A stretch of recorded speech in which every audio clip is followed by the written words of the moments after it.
Graça e paz, meu nome é Anderson Ribeiro, sou de Três Cachoeiras, da Igreja Embaixadores de Cristo, discípulo do pastor Eliezer, e a igreja está crescendo, glória a Deus por isso. Mas, como todos os anos, as perguntas são as mesmas dos novos convertidos. Chegando no final do ano, eles sempre perguntam: posso comemorar o Natal? Posso montar um pinheiro? Jesus nasceu dia 25 de dezembro? E como eu venho respondendo essa pergunta ano após ano, então eu resolvi gravar esse vídeo para que você possa aprender, para que você possa compartilhar nas suas redes sociais, não para encarar como uma doutrina, mas o que for aceitável, pratique, o que não for, descarte, porque ninguém é dono da verdade. Mas eu gostaria de te passar alguns fatos históricos e bíblicos sobre o nascimento de Jesus. Para entendermos sobre o nascimento, sobre o Natal, temos que voltar à época que Jesus nasceu. O livro de Lucas, no início do livro de Lucas, ele relata muito bem essa história. Conta que, quando Jesus nasceu, anjos apareceram para pastores que estavam no campo com suas ovelhas e disseram: nasceu o prometido, o Messias, que havia de vir ao mundo, nasceu. E fizeram uma grande festa, louvaram a Deus por ter nascido o Filho de Deus. Só que em Jerusalém, em Israel, esta época, dezembro, geralmente é o mês mais frio do ano. É um mês com neve, com muito frio, e como ovelha é um bicho sensível, é um animal sensível, os pastores não levam ovelhas, ainda mais à noite, para os campos em Israel. Então, com certeza, o nascimento de Jesus não aconteceu em dezembro. Outro fato interessante que devemos ressaltar sobre a época do nascimento de Jesus é que César Augusto, imperador daquela época, organizou um censo para cobrar mais impostos. Ele organizou um censo e exigiu que todo morador, de Israel e das regiões, deveriam ir para sua cidade natal para ser contados, para ser realizado o tal do censo. Mesmo ele sendo o imperador, mandando em todo mundo, com certeza ele não faria um censo, que Jesus nasceu na época do censo, não faria um censo no inverno, chuvoso, frio e com muita neve, porque muitos dos viajantes para sua cidade levariam mais de semanas para chegar na sua cidade natal. Então ele seria desaprovado pelo povo. Então, com certeza não foi em dezembro que Jesus nasceu. Outro fato interessante também para ressaltarmos é que no Evangelho de João, capítulo 1, versículo 14, diz assim: e o Verbo se fez carne e habitou entre nós, e vimos a sua glória. Mas na língua que foi escrita, no grego, a palavra habitou não tem o sentido de casa, de habitação, mas sim de tabernáculo, traduzida como tabernáculo. Então a tradução literal mais fiel ao original seria: e o Verbo se fez carne e tabernaculou entre nós. Então esta é uma prova de que Jesus nasceu na festa dos tabernáculos. A festa dos tabernáculos acontece entre setembro e outubro, porque Israel eles trabalham com calendário lunar. O primeiro dia do mês, até Deus instituiu a festa da lua nova, é com a lua nova. Virou as luas, trocou as luas, chegou a lua nova, é o início do mês. E nós trabalhamos com o calendário solar. Às vezes aqui é dia 5 e lá é dia 1º no calendário de Israel. Então por isso que às vezes a Páscoa também dá entre março e abril. Festa Tabernáculos dá entre setembro e outubro. Por isso que há essa divergência. Então, de acordo com o Evangelho de João, Jesus tabernaculou conosco. Então ele nasceu na Festa Tabernáculos. Outro fato simples e fácil de entender sobre a data do nascimento de Jesus é que todas as Bíblias são unânimes em dizer que ele morreu na Páscoa, e ele tinha 33 anos e 6 meses. Todas as Bíblias são unânimes. Então, se na Páscoa, que é entre março e abril, nós diminuirmos esses 6 meses, ele morreu com 33 anos e 6 meses, para chegar à data do aniversário dele, nós diminuindo, chegamos em setembro, outubro, Festa Tabernáculos. Tá. Respondido então a pergunta: quando Jesus nasceu? Então, provavelmente ele nasceu na Festa Tabernáculos. E um dos mandamentos do Pai, do Eterno Deus, é que todas as famílias da terra devem subir a Jerusalém a cada ano para comemorar a festa Tabernáculos, ou seja, comemorar a festa ao Filho de Deus. Então, para nós entendermos o misticismo todo do Natal, do 25 de dezembro e troca de presentes, porque alguns até atribuem a troca de presente no Natal porque os reis magos, né, vieram do Oriente e presentearam o Filho de Deus. Na verdade, eles presentearam, não houve uma troca de presente, mas era de tradição, porque se eu fosse visitar um rei, naquela época, eu deveria levar um presente. Eu não podia chegar de mãos vazias na presença do rei. Então, como nasceu o rei dos judeus e os magos ficaram sabendo, eles foram e levaram seus presentes. Só que a Bíblia relata que ele já tinha entre 2 e 4 anos. Então não foi no nascimento que recebeu presentes, então não foi no Natal e nem no aniversário, foi quando eles conseguiram chegar na presença do rei dos judeus, eles deram presente. Pronto, voltando agora para nós entendermos a festa de Natal, né, 25 de dezembro, nós temos que voltar lá para o início da Bíblia. Nós podemos encontrar essa história que eu vou falar agora entre os capítulos 9, 10 e 11 do livro de Gênesis. Quando Noé, 8 pessoas entraram na arca, Noé e seus filhos, sua esposa, a esposa dos filhos, e passaram muito tempo dentro da arca. Deus acabou com toda a raça humana, né? Só sobrou aquelas 8 pessoas, aquelas famílias, e mais os animais. Quando eles saíram da arca, passado algum tempo, muito tempo, os 3 filhos de Noé, Sem, Cã e Jafé, tiveram seus filhos, que tiveram filhos e filhos e filhos, e assim por diante. Mas logo em seguida, passado alguns anos, não poucos, mas alguns anos, Cã teve um filho chamado Cuxi. E esse Cuxi cresceu, casou com uma mulher chamada Semiramis. Uma mulher perversa também, tirana. Semiramis. Passado um tempo, os dois têm um filho, né? Ela engravida, né, de Cuxi, e tem um filho chamado Nimrod, que a Bíblia trata como o poderoso caçador diante de Deus. A palavra Nimrod significa afronta. Então, na verdade, ele afrontava a Deus. Nimrod cresceu, né, se tornou mau, né, tirano. Ele foi o primeiro governador mundial, assim como foi Hitler. Ele foi o primeiro que existiu, governador mundial, e tanta maldade havia no seu coração que ele matou o próprio pai, ele matou Cuxi, e a sua mãe ele tomou como esposa. Então Nimrod tomou Semiramis como esposa. E junto eles fizeram várias cidades, como Nínive, onde o profeta Jonas foi lá pregar. A mais conhecida de todas é a Babilônia. A enciclopédia britânica diz que Semiramis foi uma das construtoras da Babilônia. Então nem tudo a gente vai encontrar na Bíblia, mas a história a gente encontra nos livros de história, nas enciclopédias. Então a enciclopédia britânica diz que Semiramis foi uma das fundadoras da Babilônia. E Semiramis era esposa do seu próprio filho chamado Nimrod, o primeiro ditador mundial. Esse Nimrod era tão ruim, tão maligno, que ele foi contra os planos de Deus. Os planos de Deus eram o seguinte: Deus disse para Noé: vocês têm que ter muitos filhos, crescer, multiplicar muito e encher toda a terra. E Nimrod, para afrontar Deus, ele disse assim: não, nós não devemos nos espalhar. Eu vou fazer uma cidade, vou governar sobre vocês e vamos fazer o nosso nome conhecido, célebre entre todos os povos. Vamos nos unir e não vamos nos espalhar como Deus disse. Já começou a afrontar Deus aí. Passado um tempo, eles fundando cidades e vivendo contra a vontade de Deus, Nimrod se declara Deus e decide que ele deve ser adorado como Deus. E todos aquele povo, né, todo aquele povo que estava seguindo ele, começou a venerá-lo. Deus, Deus, Deus. E isso foi subindo a cabeça e ele foi venerado como Deus.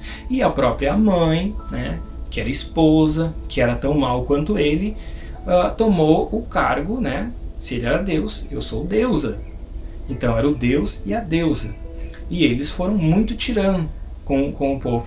Tanto que na construção da Torre de Babel, né, que era uma torre que o cume tocasse os céus, né, não que chegasse até o céu, mas para afrontar Deus com culto religioso às estrelas e aos anjos caídos, essa era a afronta. Deus confundiu a linguagem de todo o povo. Mas Nimrod era tão mal que o seu próprio tio, 100. Ele sentiu tanta raiva por ele estar afrontando Deus que foi lá e matou Nimrod. Matou Nimrod, morreu Deus. E todo aquele povo que venerava, né, ele como Deus, que já acreditava, porque uma mentira contada muitas vezes se torna uma verdade, que já acreditava nele como Deus, foi cobrar de Semiramis. Como pode? Deus morreu? Deus está morto? Como pode? E ela, para não perder o status e o cargo e para não deixar de governar sobre o povo, disse não, inventou uma história da carochinha. Não, ele não morreu. Ele simplesmente voltou para o seu lugar de direito, ele está no céu. Olhem para lá, ele é o sol. Aí, a partir dali, começam a venerar o sol como Deus, a partir deste momento. Por causa de uma mentira, foi trazendo uma idolatria que até hoje é conceituada. Passado muito tempo, ela continuando governando sozinha, né, que o seu marido estava governando no céu e ela na terra. Ela aparece grávida. E agora? Quem é o pai? O povo foi cobrar dela, com certeza. Você traiu Deus. Como pode? Como se você está grávida? Para não perder o posto, o que ela fez? Não, eu não traí. O fruto que nascerá de mim é o próprio Nimrod. É a reencarnação. Ele decidiu voltar à Terra. E o povo adorou essa história, amou essa história e começou a reverenciar o menino que nasceria, né? Que nasceu com o nome de Tammuz, deram o nome de Tammuz, que nasceria como Deus, o Deus menino. Né? Até tem uma cançãozinha aí muito conhecida que diz já nasceu o Deus menino para... Sendo que essa canção não é para Cristo, não é para Yeshua. Porque Jesus, ele cresceu, né? Ele nasceu e foi crescendo com graça perante as pessoas, mas ele começou o ministério dele a partir dos 30 anos. Então ele nunca foi reverenciado como Deus menino. Então o Deus menino, a música do Deus menino, é uma blasfêmia, é uma canção a Tammuz. Né? E Tammuz foi crescendo, para ser mais rápido, Tammuz foi crescendo e na sua adolescência, na sua juventude, ele saiu numa caçada e um animal matou ele. E ninguém sabia onde ele estava. E foi uma procura. Passado muitos dias, a própria mãe, Semiramis, achou o filho, né, Tammuz, a reencarnação de Nimrod. Né? Na verdade era um par de chifre que ele tinha levado. A reencarnação de Nimrod achou morto. Aí ela convocou as sacerdotisas, né, da Rainha dos Céus, porque ela se intitulava a Rainha dos Céus, para chorarem e prantearem pelo menino Tammuz. E choraram e fizeram um jejum durante 40 dias, onde surgiu a quaresma, durante 40 dias, e supostamente ela inventou uma história que ele foi aos céus. Depois de 40 dias ele foi aos céus. E daí ele continuou sendo venerado. Aí o tempo passou, morreram, porque eram pessoas, eram seres humanos, morreram, só que a história continuou sendo contada. Passado muito tempo, a Assíria domina aquela região da Babilônia e leva toda aquela idolatria junto. Só que como a linguagem foi confundida lá na Torre de Babel, eles falavam uma outra língua, então o nome de Nimrod, Semiramis e Tammuz, os deuses, foram trocados. Na Assíria eles chamavam Baal, Astarote. Logo depois a Grécia, né, os gregos começaram a dominar. Foi uma regência mundial. E na Grécia daí o nome que foi dado a esses três, né, Nimrod, Semiramis e Tammuz, era Zeus, Afrodite e Eros. Passado algum tempo, vem um outro império mundial, o Egito. Primeiro, né?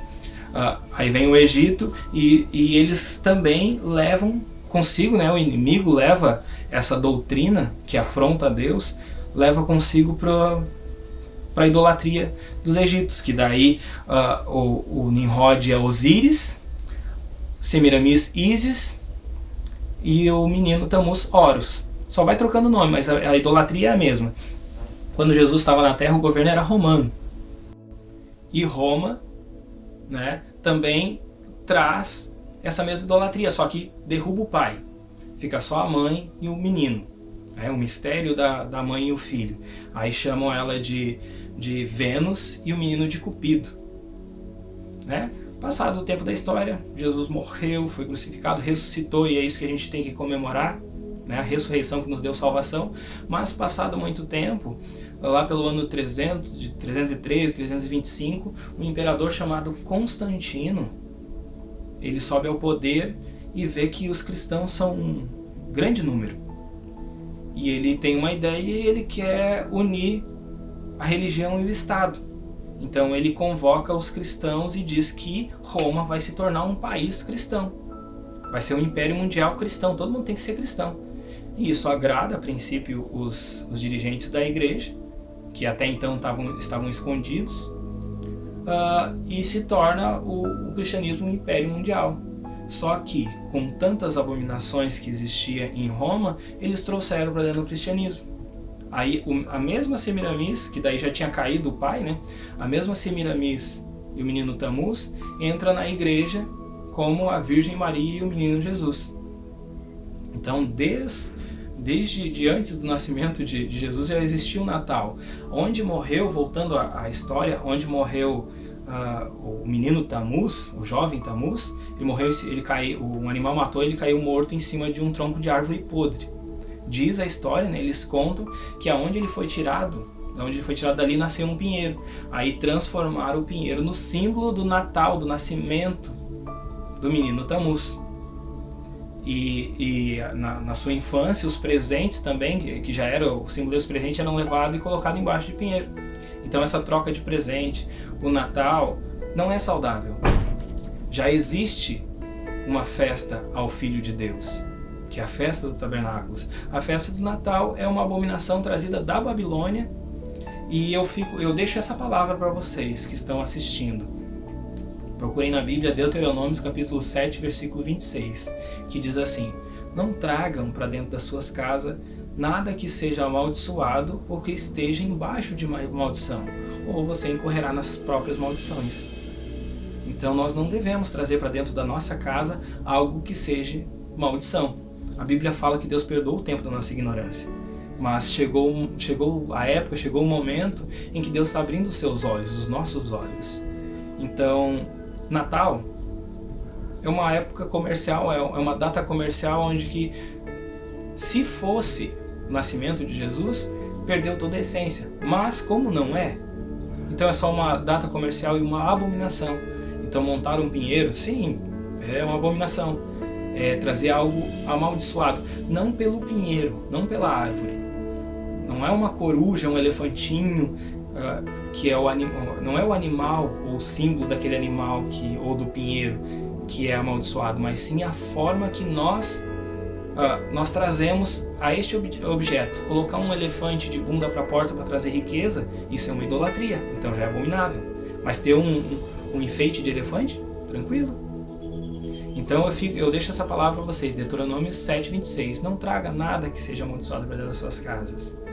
Deus vai renovar a sua mente, o seu entendimento, e para não ficar sem festa, em dezembro, existe uma festa em Israel que Jesus mesmo comemorou, que é a festa das luzes, é Hanukkah. Estude sobre esse assunto, tem tudo na internet, sobre o Natal, sobre tudo isso que eu falei também você vai encontrar na internet, talvez com outras palavras, mas é tempo de abrirmos os nossos olhos. Deus abençoe, fique na paz. Amém.